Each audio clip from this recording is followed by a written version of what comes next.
Sejam bem-vindos, boa noite a todos e a todas que nos assistem aos domingos à noite.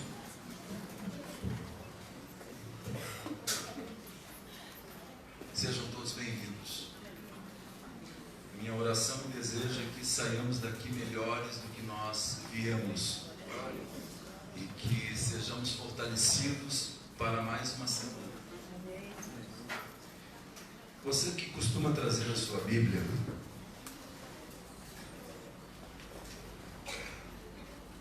física ou o app no smartphone ou no tablet, vá ao Evangelho de Mateus,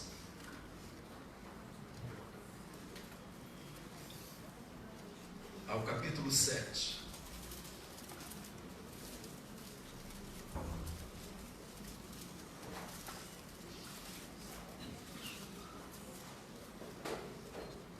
Mateus, capítulo 7. Vamos fazer uma leitura inicial do verso 24 ao verso 27.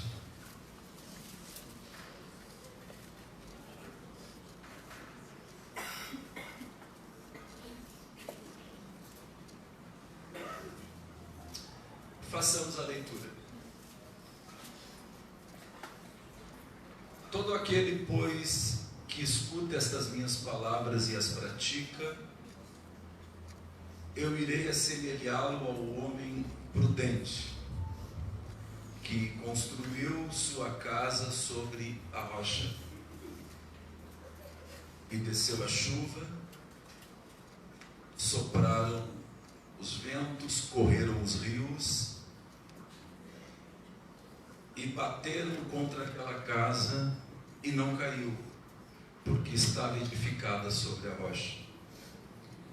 Aquele que ouve estas minhas palavras e não as cumpre, irei compará-lo ao homem insensato, que edificou a sua casa sobre a areia. E desceu a chuva, correram os rios, sopraram os ventos, e bateram contra aquela casa, e caiu, e foi grande a sua queda. Esta parábola, ela foi posta estrategicamente como uma parábola concluinte daquilo que os estudiosos da Bíblia chamam de Sermão do Monte ou Sermão da Montanha, que abrange os capítulos 5, 6 e 7 do Evangelho de Mateus. Jesus, ele fecha um sermão, ele fecha uma sequência de um discurso com vários temas, desde o capítulo 5 até o capítulo 7. E não é por acaso que ele conclui o seu famoso sermão com essa metáfora. Uma metáfora dos dois homens, das duas casas. Não é por acaso. Jesus sempre soube e sempre tentou nos dizer que a grande estação da vida é a estação das chuvas, dos ventos, das tempestades. Que a vida não é feita de ilusões. Que, como compilou e cantou Roberto Carlos, toda flor também tem seu espinho. Não existe o tal mar de rosas. Não. O que Jesus está tentando dizer, e eu reafirmo, é que a grande estação da vida humana é a estação das chuvas, dos ventos. Basicamente de dois ventos que são responsáveis pela total desestruturação da célula máter da sociedade, que é a família. O vento do egoísmo e o vento do relativismo daquilo que seja a vontade de Deus para o homem. Esses dois ventos que são habitados, segundo o apóstolo Paulo, em sua carta aos Efésios, no capítulo 6, a partir do versículo 10, por espíritos malignos, chamados pelo apóstolo Paulo de hostes espirituais da maldade. Esses ventos, metaforicamente falando, o vento do egoísmo, que segundo o apóstolo Tiago, no seu capítulo 4 da sua carta, nos diz que é onde nascem quase todos os problemas relacionais, no egoísmo, no individualismo. E o vento da desconsideração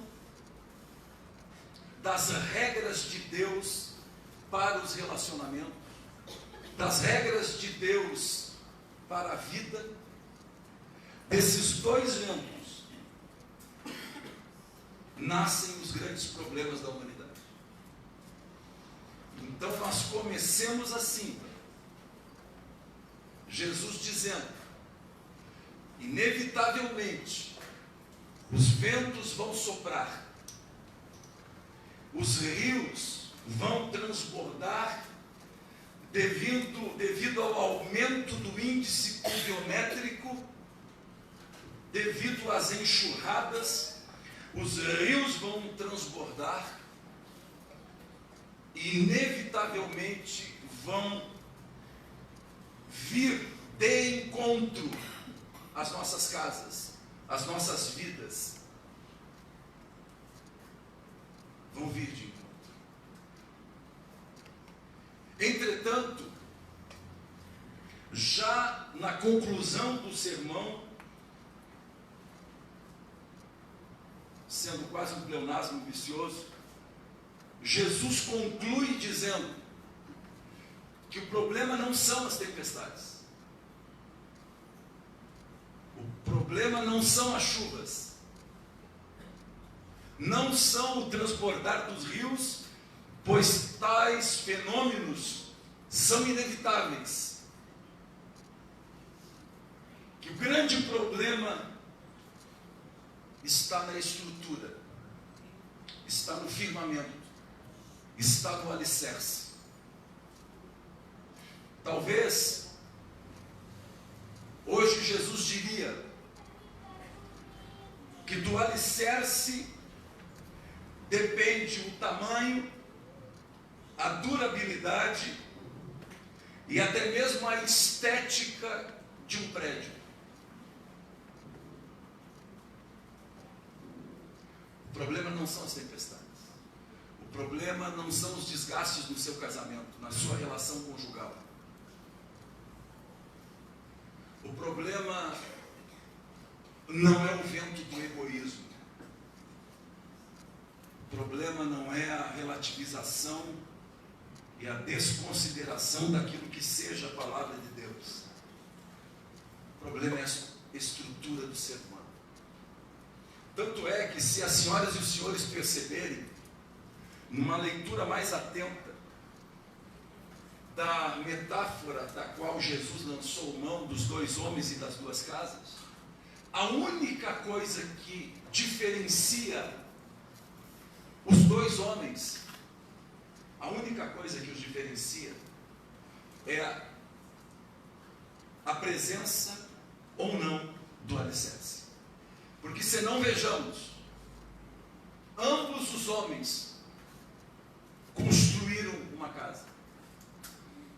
E a construíram no mesmo lugar. E a construíram no mesmo modelo. Ambos sabiam das chuvas, da estação dos ventos, das enxurradas. A única diferença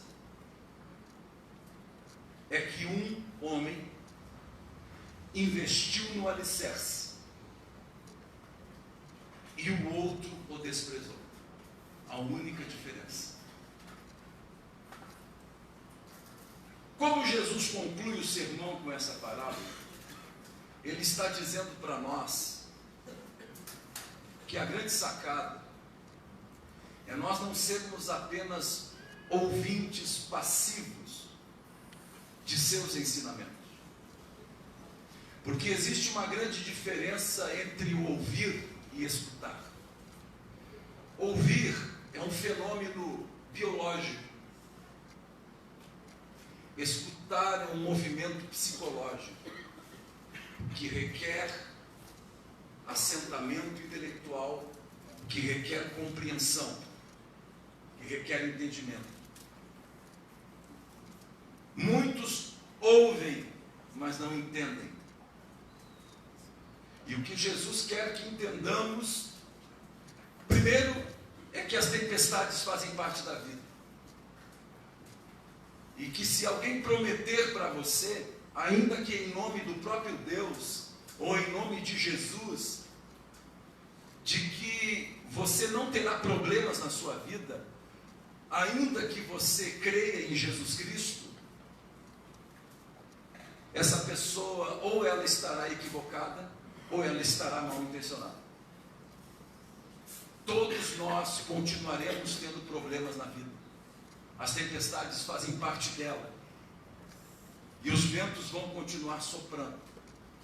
A grande pergunta que eu me faço, e que nós devemos nos fazer, é se somos ouvintes passivos dos ensinamentos de Jesus, ou se os ensinamentos de Jesus deflagram em nós, dão início em nós, uma preocupação em colocá-los em prática. Por isso que se nós passarmos os nossos olhos rapidamente, e eu quero convidá-los para nós fazermos isso, pelos capítulos 5, 6 e 7, nós veremos quais são os materiais indispensáveis para compor o alicerce da nossa vida, o alicerce dos nossos relacionamentos, que seja capaz não de evitar os problemas da vida, mas de resisti-los, de permitir que nós permaneçamos firmes em nossas convicções, de permitir que, apesar dos desgastes relativos ao passar do tempo, o nosso casamento continue, a nossa relação familiar continue. E talvez um olhar panorâmico e rápido, começando no capítulo 5 de Mateus, a gente já perceba Jesus, já de início, dizendo para nós que a verdadeira felicidade, o verdadeiro contentamento, não se realiza no ter, no conquistar, no conseguir alguma coisa. Pois ele já começa o sermão dizendo, a partir do verso 1, que felizes não são aqueles que têm, aqueles que conquistam alguma coisa. Felizes são os que são.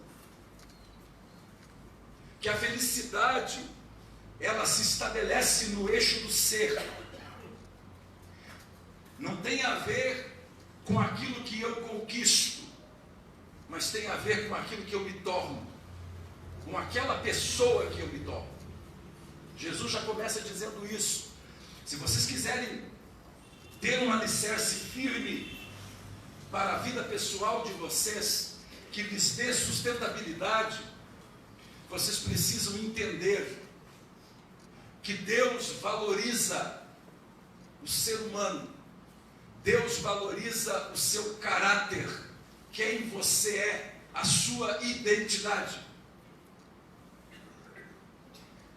Talvez se fosse o apóstolo João escrevendo a Gaio, na sua terceira carta, no verso 2, quase no final da nossa Bíblia, ele diria assim: Gaio, eu desejo que você seja feliz e que você tenha saúde, como próspera vai a tua alma.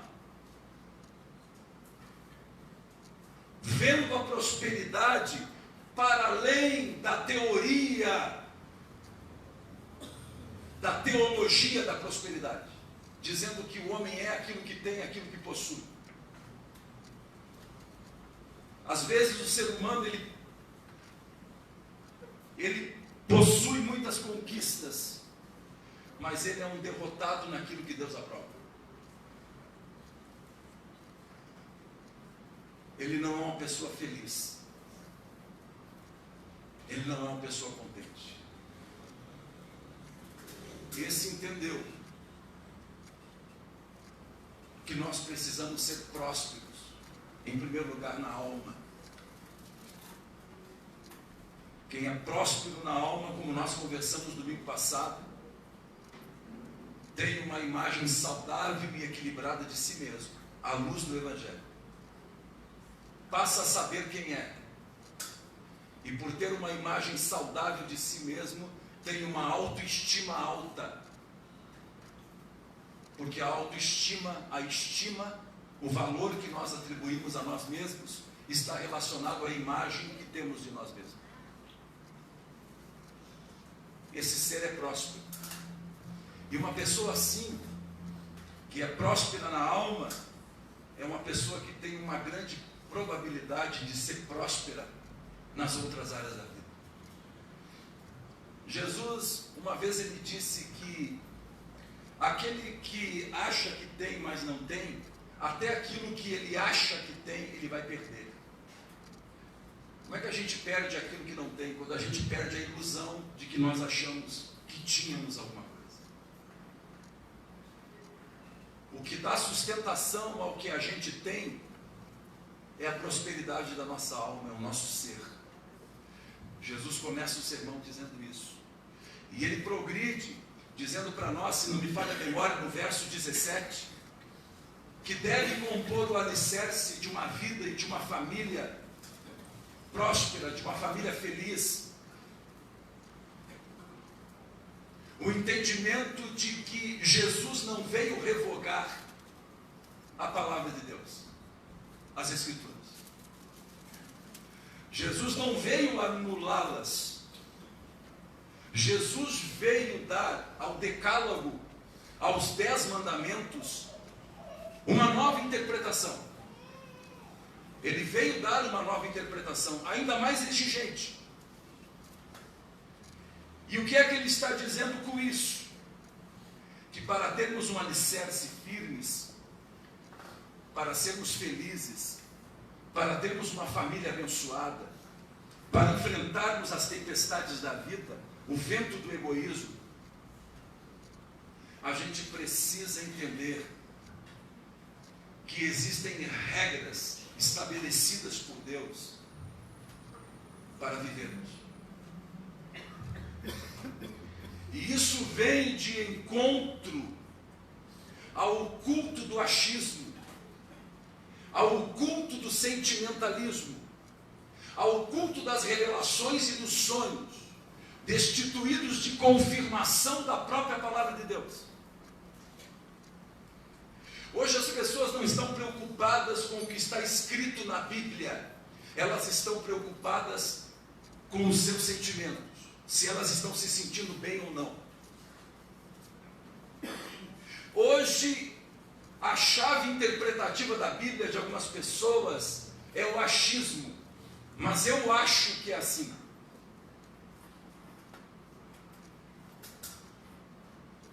E quando você desconsidera a palavra de Deus, os ensinamentos de Deus, as regras de Deus, é inevitável que no final o vento sopre, a chuva caia, os rios transbordem e você presencie, seja testemunha ocular do falecimento do seu casamento, do falecimento das suas relações, inevitavelmente. Contrariar um sim de Deus é um ato suicida. A palavra de Deus jamais muda. Além de não voltar vazia, ela continua a mesma para sempre. Jesus Cristo disse, de Jesus foi dito, Jesus é o mesmo ontem, é o mesmo hoje e será o mesmo para sempre. Nós podemos interpretar a Bíblia ao nosso bel prazer, de acordo com a nossa hermenêutica, com a nossa interpretação. Podemos reunir pessoas que concordem com os nossos pontos de vista. Podemos procurar lugares onde o Evangelho é paraguaizado,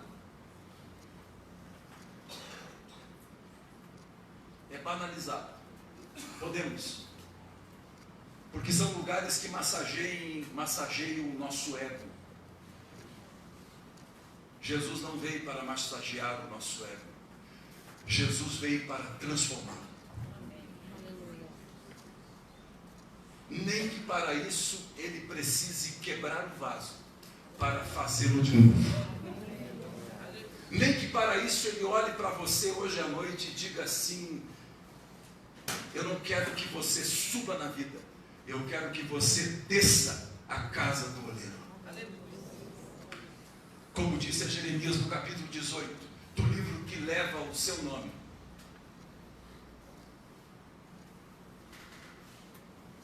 Então, se você quiser ter um alicerce, quiser ser uma pessoa capaz de passar pelos problemas da vida, sair do outro lado sem perder a alegria de viver, sem entrar num processo depressivo, sem ser surpreendido pelas inevitabilidades da vida, você precisa incluir no seu alicerce psicológico, emocional, espiritual, intelectual, você precisa incluir primeiro o entendimento de que Deus valoriza quem você é, não o que você tem. E o que você tem, por mais que bonito seja, jamais irá reforçar aquilo que você é. Não adianta a gente se basear no que a gente tem para tentar justificar alguns erros que nós venhamos a possuir. Não. A felicidade a partir da concepção de Deus é diferente da nossa. Você deve incluir também no alicerce, como disse Jesus, os ensinamentos do Senhor.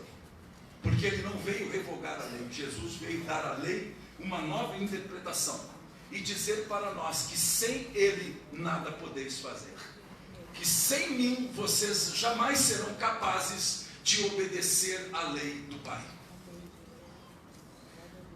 Mas Ele continua, Jesus continua, e nós estamos passeando no capítulo 5.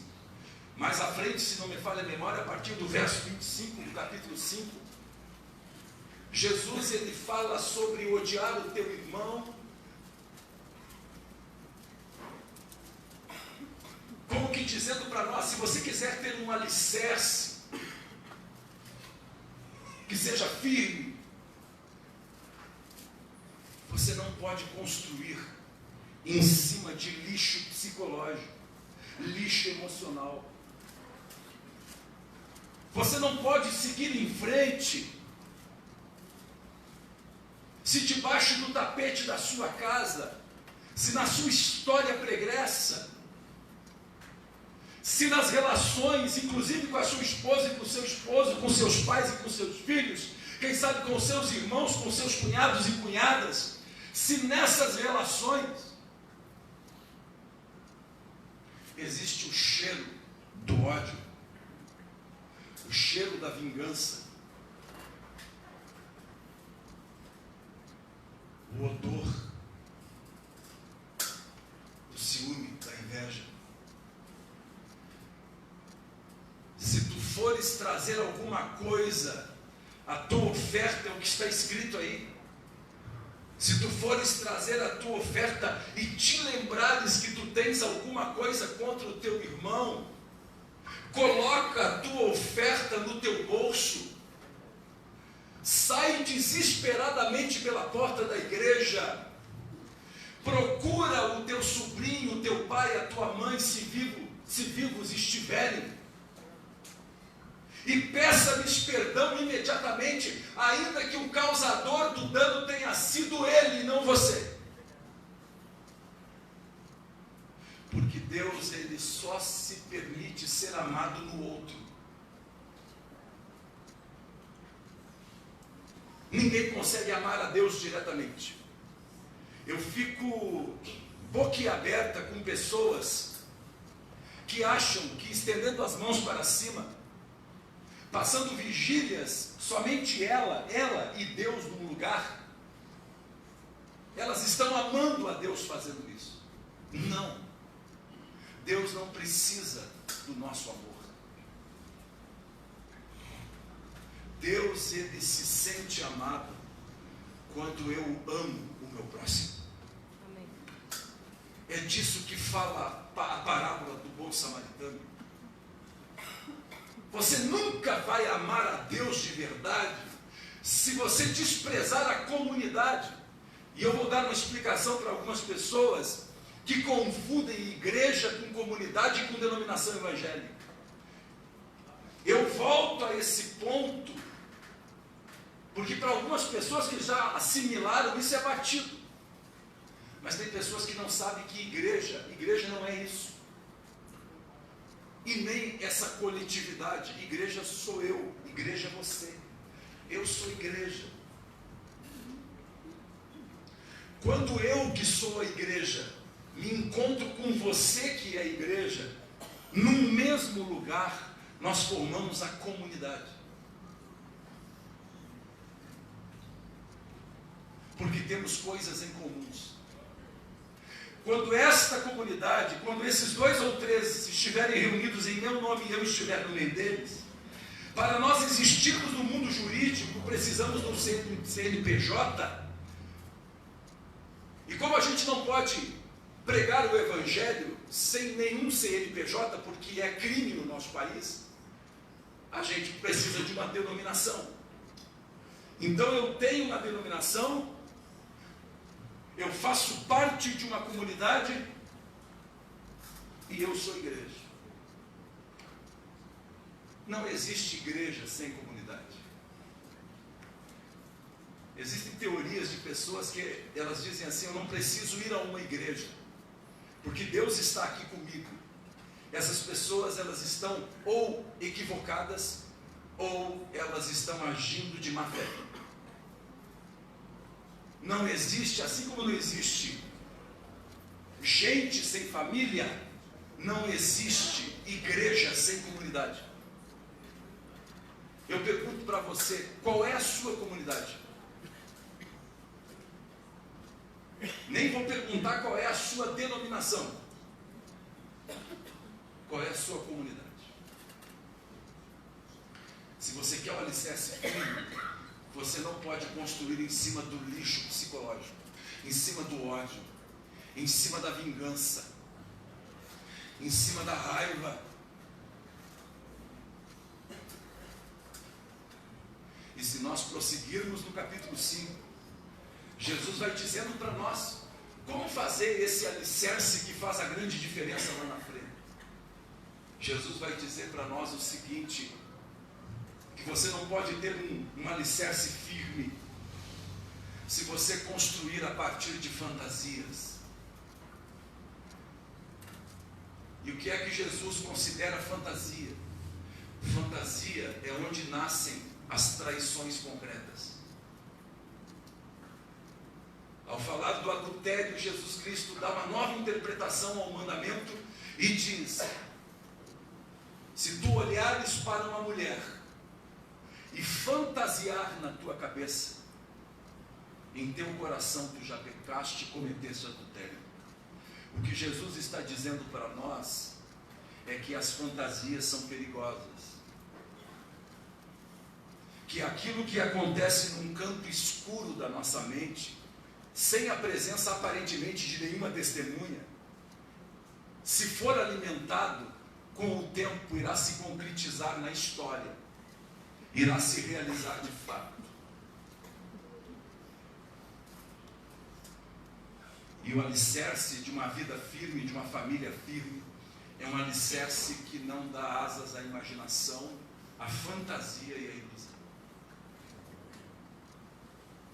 E aí Jesus prossegue dizendo: não faça dos teus relacionamentos um tribunal, onde quem tem razão prevalece sobre a relação. Não julgue, mas faça da tua casa, das tuas relações, um lugar de paz, um lugar de acolhimento, como fez o pai do filho pródigo, que deixou a porta aberta, a porta da graça aberta, se o filho resolvesse voltar como resolveu. Então não faça das suas relações, principalmente da sua relação conjugal, um tribunal, aonde o dedo ele é estendido, aonde acusações são feitas, aonde o importante é quem tem razão, não é a relação em si que tem importância, mas é quem tem razão. Se você fizer isso, o seu alicerce, as chuvas vão vir, e elas virão mesmo, e se já não veio, e se já não alcançou você e a sua família. Jesus continua, e Jesus diz para nós, ainda no capítulo 5,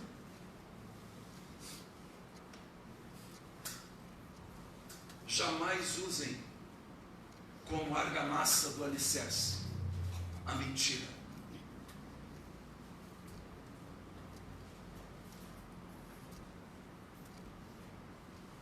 Nunca mintam, porque a mentira ela corrói a única coisa que mantém o relacionamento, que é a confiança. E aí nós podemos lembrar do Padre Zezinho, que o ciúme não mate a certeza do amor entre os dois. Você quer destruir com o alicerce do seu casamento, da sua família, da sua relação empregatícia, da sua relação com os seus empregados? Comece a usar de mentira. Comece a usar de mentira.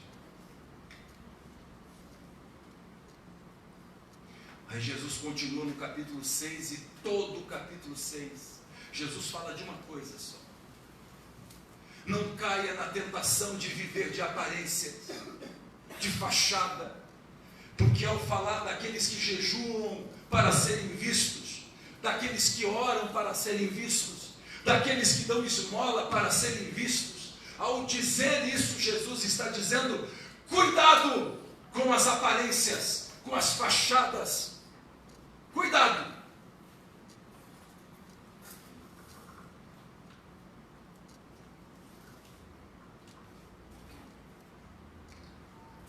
Deus conhece o secreto do nosso coração.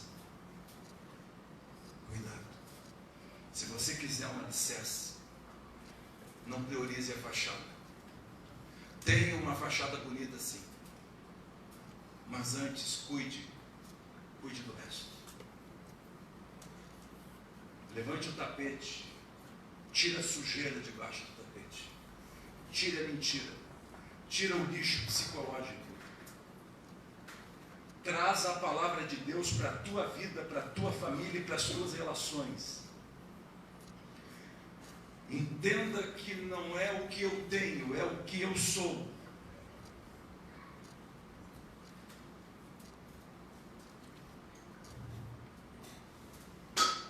E aí nós chegamos, talvez na parte mais surpreendente que eu acho, que é a parte do capítulo 7, que precede exatamente o texto que nós lemos.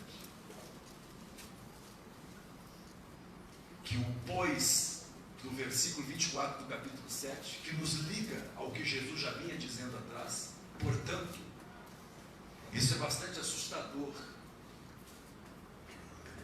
porque até virem as chuvas, até os ventos soprarem, até os rios transbordarem, aqueles dois homens, tanto o que edificar a casa sobre a rocha, quanto o que edificar a casa sobre a areia, eles aparentemente não tinham problemas. Eram iguais, construíram a mesma casa, desejavam a mesma coisa, construíram a mesma casa no mesmo território religioso, se ombreavam nas fileiras dos bancos da mesma igreja,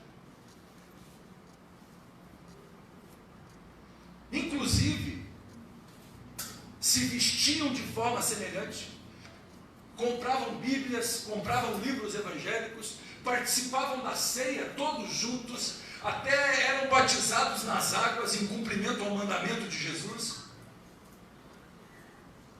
Essas pessoas que construíram sobre a areia, por cima do lixo psicológico, enfatizando mais as aparências do que a essência, essas pessoas que desconsideravam a palavra de Deus, que viviam do achismo, viviam do sentimentalismo, do humanismo, desses ismos que a gente está acostumado a ouvir, essas pessoas aparentemente, elas confiavam que estavam bem, e que não precisavam mudar, e que a conversa de Jesus era uma conversa fiada. Só que chegou um momento, e alguém pode precisar para mim exatamente o versículo, que é antes do versículo 24, talvez seja o versículo 21 ou 22, chegou um momento em que a situação, a pressão, o estresse, faz com que a gente mostre a cara. E como o pastor Eliseu usou uma frase muito interessante,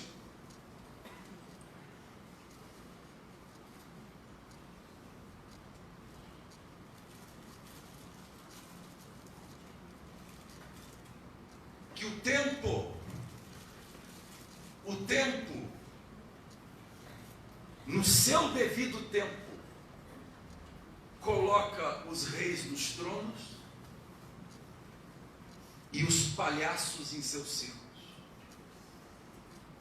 Ao falar dos falsos profetas, Jesus Cristo não nos diz que eles se percebiam falsos.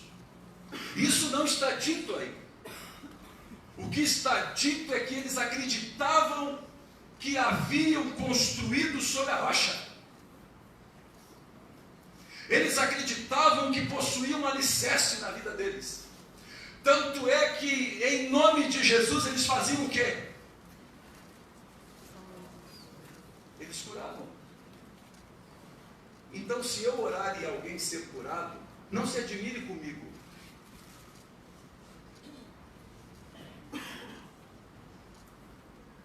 Se eu expulsar o demônio de uma pessoa, não se admire comigo.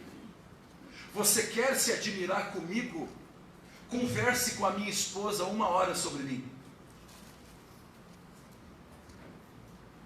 Porque o verdadeiro crente não se conhece na igreja, nem na rua, nem na célula, nem no ponto de pregação. O verdadeiro crente se conhece dentro de casa.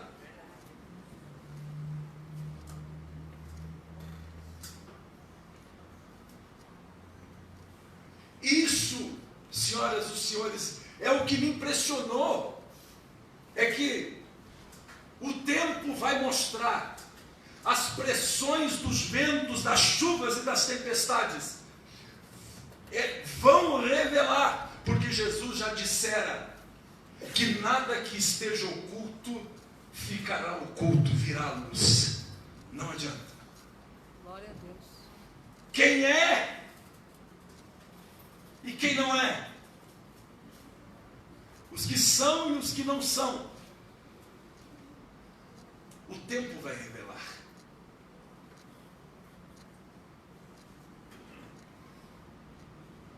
Paulo diria Porque, diferentemente do pastor Eliseu, que contemporizou essa frase, ele diria lá em 1 Coríntios, no capítulo 13, versículo 13, eu quero que você leia para nós encerrarmos.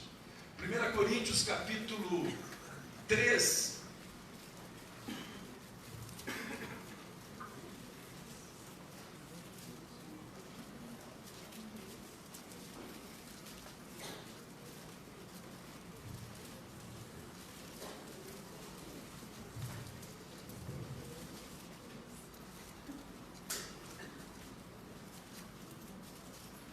Versículo 13.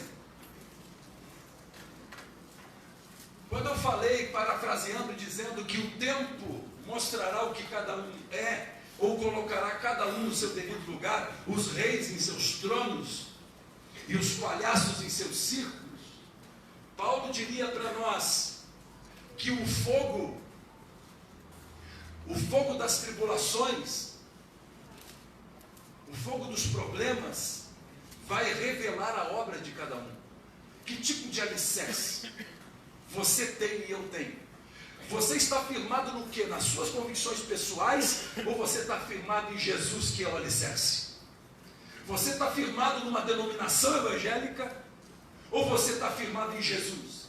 Você está firmado numa religião, ou você está firmado em Jesus? Afinal de contas, quem é o teu chão? Quem é o teu chão? O teu chão é até tudo começar a dar errado na tua vida, porque quando começar a dar errado, aí Jesus já não é mais seu chão. Porque o seu chão nunca foi Jesus. O seu chão sempre foi o seu bem-estar pessoal.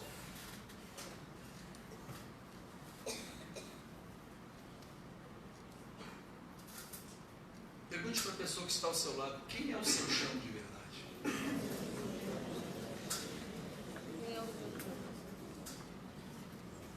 Como é que é o nome do chão a partir do qual você ergue qualquer coisa com sustentabilidade nessa vida? Que chão é esse? Será que nesse seu chão tem rancor? Será que nesse seu chão, sobre o qual os seus pés estão postos, tem decepção com pastores evangélicos, com a igreja evangélica? Será que o chão sobre o qual você tem se apoiado e apoiado a sua família, esse chão é um chão que não tem palavra de Cristo? É um chão que valoriza só o que a gente pode conquistar nessa vida. Só o prazer sexual pelo prazer sexual, destituído dos outros elementos da sexualidade. Que chão é esse sobre o qual você está? Sobre o qual eu estou? Paulo dirá nesse mesmo capítulo 13 de 1 Coríntios: ninguém ouse lançar outro fundamento, senão quem? Jesus Cristo. Ninguém ousa. E Jesus faz todo esse discurso, do capítulo 5 ao capítulo 7. E ele conclui por onde nós começamos, dizendo: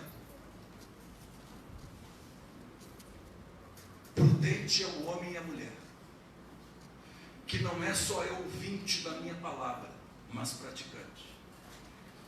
Ele edificará a sua casa, a sua vida, a sua família, o seu casamento, o seu futuro, sobre a rocha. Mas o homem que ouve as minhas palavras e a questiona, e projeta nos outros a sua própria culpa, os seus próprios defeitos, para evitar a sua própria percepção. Porque quando a gente começa a falar muito dos outros, é porque a gente não quer olhar para a gente.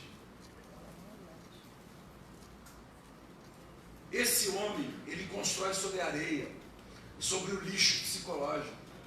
Esse homem, essa mulher, esse jovem, esse ancião, essa anciã, não se preocupa se alguém está magoado, se feriu alguém. Não. Não se preocupa com a mentira. Vive de fachada, vive uma farsa. O importante é ser feliz. Este é o slogan.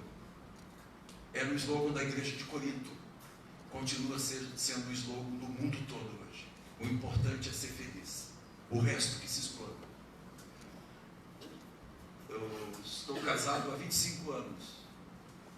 E se eu não estou me sentindo feliz, eu vou procurar outra mulher, porque o importante é ser feliz.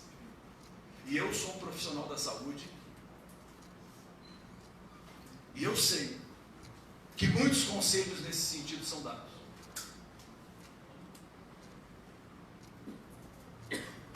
Não importa o alicerce. Eu gostaria que nesta noite de Santa Ceia, a gente refletisse sobre isso. Eu não sei se você está me ouvindo ou se você está me escutando. Isso também não cabe a mim. Eu não tenho nenhuma preocupação com o feedback de vocês. Porque quem faz a obra é o Espírito Santo. Não é por força e nem, mas é pelo meu Espírito, diz o Senhor. Então eu sou apenas um garoto de recado, que não tem nenhum compromisso com o resultado. Aliás, o único resultado com o qual eu tenho compromisso é o meu próprio. É a minha filha me enxergando e me ouvindo agora, a minha esposa me ouvindo agora.